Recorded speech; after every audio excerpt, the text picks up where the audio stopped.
हमारी last class में हमारे प्लेन मिरर्स भी हो गए थे, रिफ्लेक्शन भी हो गया था। चलो इस वीडियो में हम देखते हैं स्फेरिकल मिरर्स के बारे में। स्फेरिकल मिरर्स क्या होते हैं? देखो, तुमने होलो स्फीयर ले लिया, होलो स्फीयर को हमने कट कर दिया, कुछ एक पार्ट ले लिया, कुछ एक पोर्शन को हमने कट कर दिया। मान लो हमने ए बी को कट कर दिया, उसकी एक साइड को हमने कर दिया पॉलिश्ड और एक साइड को पेंटेड। वैसे मिरर बन जाते हैं स्फेरिकल मिरर्स। तो इनकी डेफिनेशन लिखते हैं, the spherical mirrors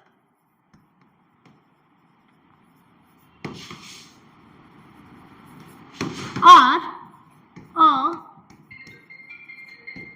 part of hollow reflecting surfaces.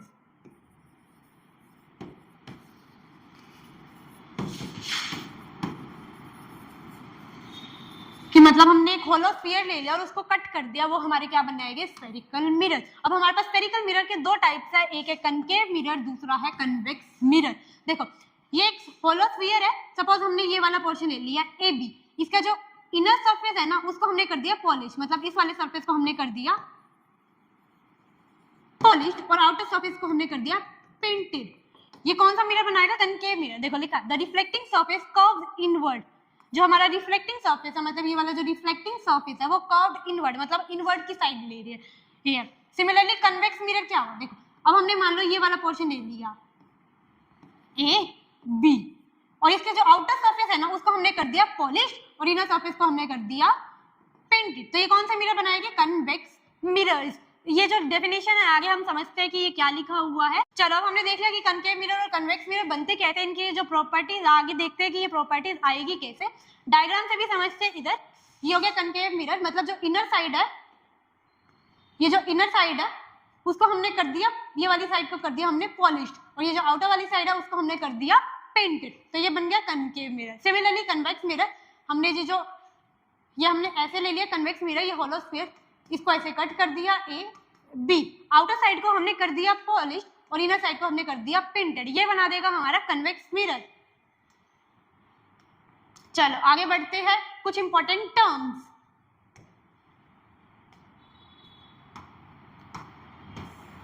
देखो, डायग्राम से समझते हैं। हमने पहले हमने एक होलो स्फीयर ले लिया, क्योंकि हमें पता है कि जो हमारे स्फेरिकल मिरर है ना वो होलो स्फीयर का ही पार्ट है। ये मान लो हमने ए बी एक मिरर कट कर दिया, हमने सपोज कनकेव मिरर ले लिया ए बी, ये हमने कट कर दिया स्फीयर में से। अब देखो, ये जो ए बी मिरर है ना वो किसी स्फीयर से जो बना है ना उसका जो सेंटर होगा उसे हम बोल देते हैं सेंटर ऑफ कर्वेचर। वही डेफिनेशन लिखिए सेंटर ऑफ कर्वेचर की, centre of the hollow sphere of which the mirror forms a part of. मतलब ये जो ए बी जो मिरर हमने कट किया वो जिस स्फीयर में से कट किया उसका जो सेंटर है वही होता है हमारा सेंटर ऑफ कर्वेचर। सेकंड, ये जो ए बी है, ये जो हमने लेंथ कट की इसे हम बोल देते हैं अपर्चर। क्या बोल देते हैं? अपर्चर। जो हमने लेंथ कट की उसे हम बोल देते हैं अपर्चर। अपर्चर की डेफिनेशन लिखी नहीं हुई, चलो लिखवा देती हूँ। द डायमीटर ए बी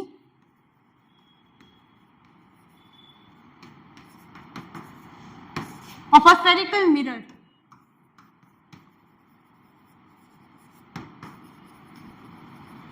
उसे हम बोल देते हैं अपर्चर। चलो, अपर्चर समझ आया, सेंटर ऑफ कर्वेचर समझ आया। नेक्स्ट है हमारा प्रिंसिपल, नेक्स्ट है हमारा पोल। पोल क्या होता है? ये जो अपर्चर है ना इसको जो हम जियोमेट्रिकल मिड पॉइंट लेते हैं ना उसे हम बोल देते हैं पोल। मतलब जो ए बी है, जो कर्व्ड पोर्शन है, जो ये अपर्चर है उसका जो मिड पॉइंट है उसे हम बोल देते हैं पोल। तो लिखो, देखो क्या, the exact geometric centre of the reflecting spherical surface. मतलब जो हमने रिफ्लेक्टिंग सरफेस लिया उसका जो मिड पॉइंट है उसे हम बोल देते हैं पोल। नेक्स्ट है हमारी प्रिंसिपल एक्सिस। प्रिंसिपल एक्सिस क्या है? ये जो पोल और सेंटर ऑफ कर्वेचर से जो लाइन पास कर रही होती है उसे हम बोल देते हैं प्रिंसिपल एक्सिस। लिखा हुआ है the straight line path intersecting both the pole and the centre of curvature. मतलब सेंटर ऑफ कर्वेचर और पोल से जो हमारी लाइन पास कर रही होती है उसे हम बोल देते हैं प्रिंसिपल एक्सिस। अब हमारे पास एक term principal focus. Principal focus क्या होता है ये आगे हम इसके रूल से भी समझेंगे कि प्रिंसिपल फोकस क्या है। अब तुम जनरली ये समझ लो कि पोल और सेंटर ऑफ कर्वेचर का जो मिड पॉइंट होता है उसे हम बोल देते हैं principal focus. Centre of curvature और पोल के मिड पॉइंट को हम बोलते हैं प्रिंसिपल फोकस। एक चीज होती है पोल से फोकस तक की डिस्टेंस, इसे हम बोल देते हैं एफ। ये होती है फोकल लेंथ। पोल से फोकस तक की डिस्टेंस क्या हो गई? Focal length. और पोल से सेंटर ऑफ कर्वेचर तक की डिस्टेंस होगी आर, रेडियस। इस आर को हम लिख सकते हैं radius of curvature.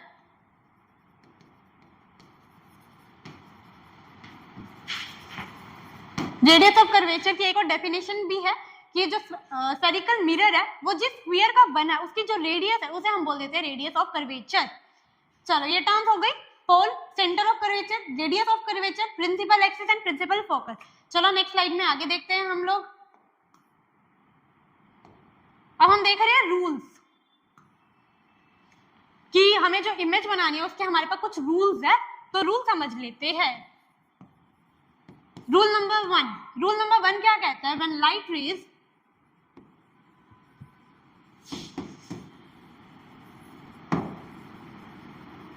coming parallel to principal axis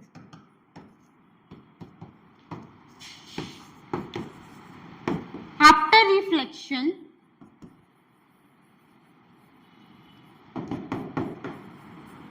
pass through or appears to pass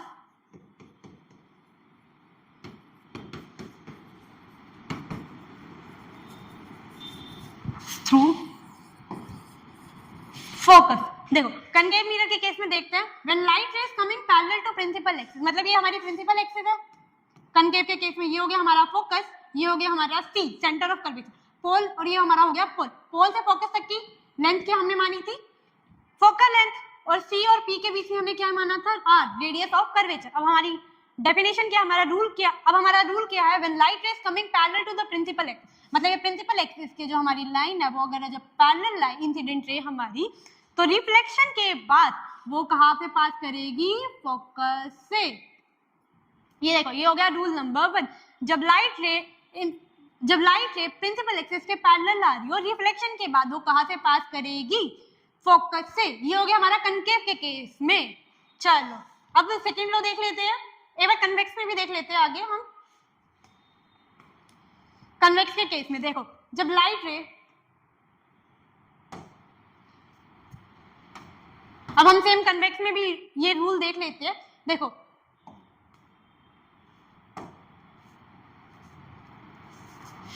हम कन्वेक्स में भी ये रूल देख लेते हैं। ये जो कन्वेक्स मिरर है ये ऐसे पीछे पूरा होगा ना, ये इसका फोकस हो गया, ये हमने मान लिया सी सेंटर ऑफ कर्वेचर। ये होगी इसकी प्रिंसिपल एक्सिस, ये हो गया इसका पोल। इसके जो फोकस है वो पीछे और सेंटर ऑफ कर्वेचर भी पीछे है ना, क्योंकि स्फीयर तो ऐसे कंप्लीट होगा। अब देखो हमारे पास एक साइन कन्वेंशन आती है जिसे हम मान के चलते हैं कि जो हमारी इंसिडेंट रे है, मतलब जो हमारी रेज आ रही होती है ना, वो हमेशा लेफ्ट साइड से आ रही होती है। मतलब जो हमारी रिफ्लेक्टेड साइड है, ये हमारी रिफ्लेक्टेड साइड है ना,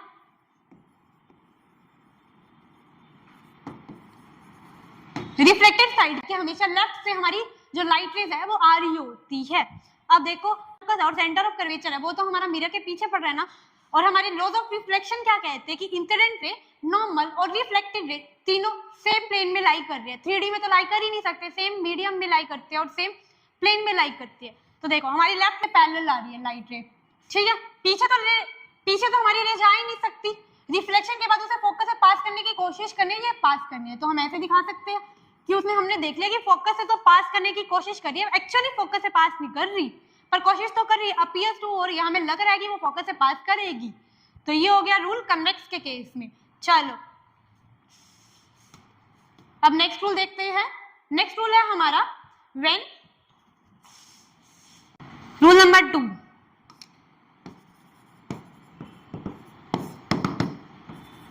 when light ray coming from C or appears to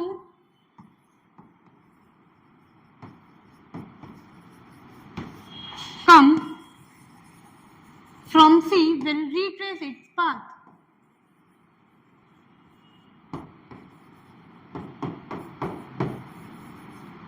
देखो क्या लिखा है कि जब हमारी लाइट रेस सी से आ रही हो या हमें दिख रही हो कि वो सेंटर ऑफ कर्वेचर से आ रही है हमारी इंसिडेंट रे, आफ्टर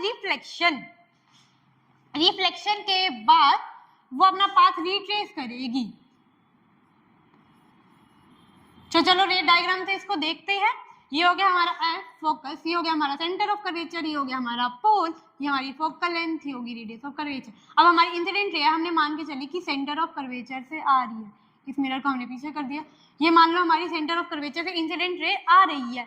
अब लॉ के अकॉर्डिंग ये जो इंसिडेंट रे है और रिफ्लेक्टेड रे अपना पाथ है वो रिट्रेस कर लेगी। अब ये जो हमारी इंसिडेंट रे है जिस डायरेक्शन से आई हमारी रिफ्लेक्टेड रे भी वही सेम पाथ रिट्रेस कर लेगी, चलो ये कहता है। सिमिलरली इसमें भी देख लो कि ये मान लो ये हमारा सेंटर ऑफ कर्वेचर है, यहाँ से हमारी लाइट रे आई, उसने अपना पाथ है रिफ्लेक्शन के बाद रिट्रेस कर दिया, ये हमारा लो कहता है रूल नंबर 2। सिमिलरली अब हम देख लेते हैं कि कन्वेक्स के केस में भी क्या बनता है। ये कन्वेक्स मिरर है हमारा, पीछे की साइड है पेंटेड, ये हमने मान दी क्योंकि इसका फोकस है ये पीछे है, सेंटर ऑफ कर्वेचर में पीछे। जो हमारी लाइट है वो तो हमेशा लेफ्ट से ही आएगी, सेंटर ऑफ कर्वेचर पीछे बढ़ रहा है, तो हम मान के चलते हैं कि सेंटर ऑफ कर्वेचर से आ रही है हमारी लाइट रे। ये हमारी सेंटर ऑफ कर्वेचर से लाइट आ रही है, हमें लग रहा है पर एक्चुअली नहीं आ रही, पर हमें दिख रहा है। रिफ्लेक्शन के बाद वो अपना पाथ कर देगी रिट्रेस। ये हो गया कन्वेक्स मिरर के केस में।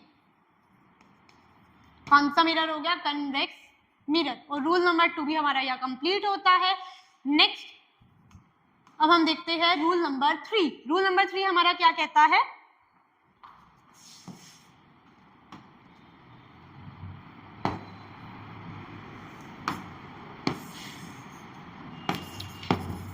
रूल नंबर 3 हमारा क्या कहता है? व्हेन इंसिडेंट लाइट रे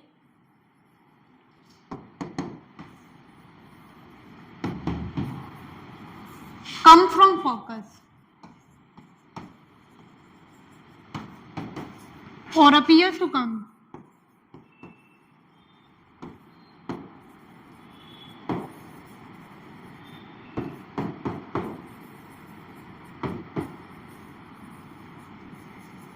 after reflection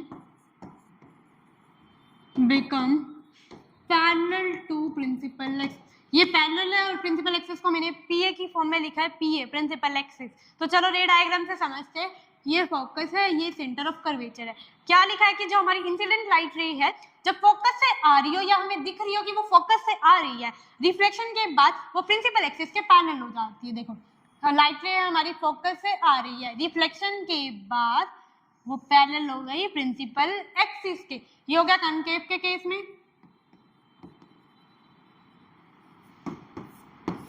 चलते कन्वेक्स मिरर हमने बना लिया ऐसे, ये हो गई उसकी पेंटेड साइड, ये हो गया उसका फोकस, ये हो गया सी। अब हमने मान के चले कि फोकस से आ रही है, हमने मान के चल रहा है कि वो फोकस से आ रही है। रिफ्लेक्शन के बाद क्या हो जाएगी? प्रिंसिपल एक्सिस के, ये प्रिंसिपल एक्सिस है, प्रिंसिपल एक्सिस के पैरेलल हो गई। रूल नंबर 3 भी हमारा कंप्लीट होता है। Next rule number 4, the light ray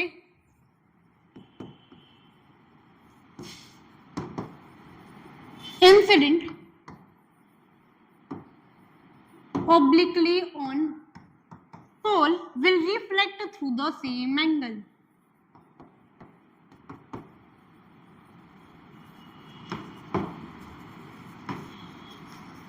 देखो क्या लिखा है, जो हमारी लाइट रे है जब ओब्लिकली मतलब किसी एक एंगल पे जब पोल पे पड़ती है, ये हमारा पोल है, कनकेव मिरर में हमने मान लिया कि जो इंसिडेंट रे है वो हमारी किसी एक एंगल पे स्ट्राइक की, आफ्टर रिफ्लेक्शन रिफ्लेक्ट हो जाएगी सेम एंगल से जिस एंगल पे पड़ी।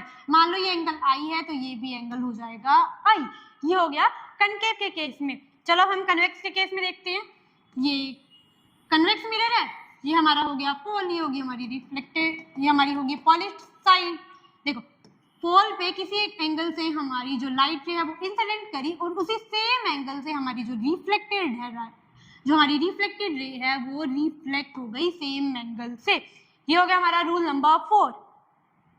तो ये रूल पूछ लेते हैं कई बार पेपर में कि रूल्स बता दो कि इमेज फॉर्मेशन के 4 रूल है, चारों रूल डिस्क्राइब कर दो विद द हेल्प ऑफ रे डायग्राम।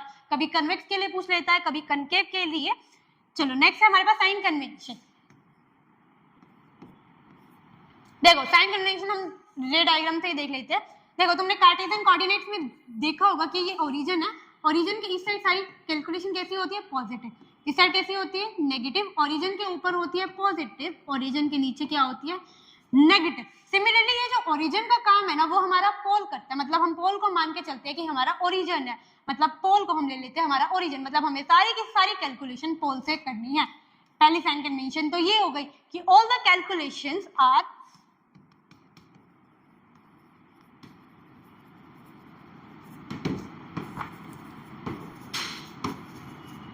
टेकन फ्रॉम, मतलब हमें पोल को ओरिजिन मान के हमारी सारी कैलकुलेशन करनी है।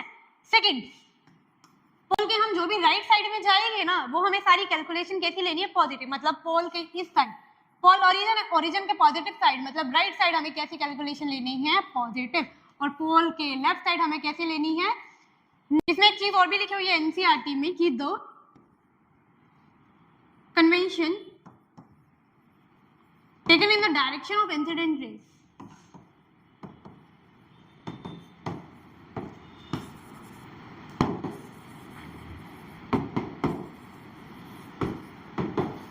is taken positive. देखो एक ये है कि जो हमारी इंसिडेंट रे है ना वो हमेशा, या फिर हमारा जो ऑब्जेक्ट है वो हमेशा रिफ्लेक्टेड सरफेस के हमेशा लेफ्ट में रखा होगा। ये हमारी रिफ्लेक्टेड सरफेस है, इसके हमेशा लेफ्ट में हमारा ऑब्जेक्ट रखा होगा, चाहे कोई भी मिरर हो, convex, concave, plane mirror, spherical mirror, cylindrical mirrors, हमारा जो ऑब्जेक्ट है वो हमेशा रिफ्लेक्टिंग सरफेस के हमेशा लेफ्ट में रखा होगा। अब देखो ये कि जो कन्वेंशन है कि इंसिडेंट रे तो हमेशा ऐसी आएगी, मतलब इंसिडेंट रे की डायरेक्शन में जो तुम कैलकुलेशन कर रहे हो, मतलब राइट साइड में जो भी कैलकुलेशन कर रहे हो वो तुम्हें लेनी है पॉजिटिव, और लेफ्ट साइड में जो भी कैलकुलेशन कर रहे हो उसे क्या ले लेना है, नेगेटिव। पोल के ऊपर कैसी कैलकुलेशन लेनी है तुम्हें, पॉजिटिव, और पोल के नीचे कैसे लेनी है, नेगेटिव। ये तो होगी तुम्हारी बेसिक साइन कन्वेंशन। अब एक चीज आती है, देखो ये देखो कनकेव मिरर के केस में फोकल लेंथ क्या है, एफपी, मतलब पोल से एफ तक का डिस्टेंस, ये है तुम्हारी फोकल लेंथ। पोल से तुम लेफ्ट साइड में जा रहे हो ना, पोल से इस साइड, तो कनकेव के केस में फोकल लेंथ कैसी हो जाएगी, नेगेटिव। ये तुम्हें साइन कन्वेंशन है, खुद से यूज करना है कि जो फोकल लेंथ है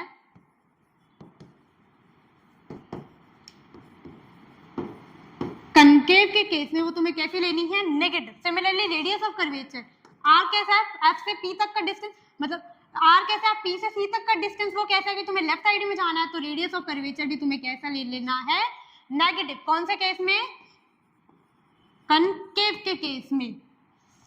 चलो नेक्स्ट हम देख लेते हैं कि कन्वेक्स में तुम्हें ये कैसे लेना है। कन्वेक्स है, देखो ये देखो, ये कन्वेक्स मिरर है तुम्हारा, कन्वेक्स मिरर ऐसे पूरा होगा, ये होगा तुम्हारा फोकस, ये होगा तुम्हारा सेंटर ऑफ कर्वेचर, ये है तुम्हारा पोल, पोल से फोकस तक का डिस्टेंस, ये होती है तुम्हारी फोकल लेंथ। पोल से तुम राइट साइड में जा रहे हो ना, तो कन्वेक्स के केस में तुम्हारी फोकल लेंथ कैसी हो गई, पॉजिटिव। और रेडियस ऑफ कर्वेचर क्या होता है, पोल से सेंटर ऑफ कर्वेचर तक का डिस्टेंस, तो तुम्हारी रेडियस भी कैसी हो गई कन्वेक्स मिरर के केस में, पॉजिटिव।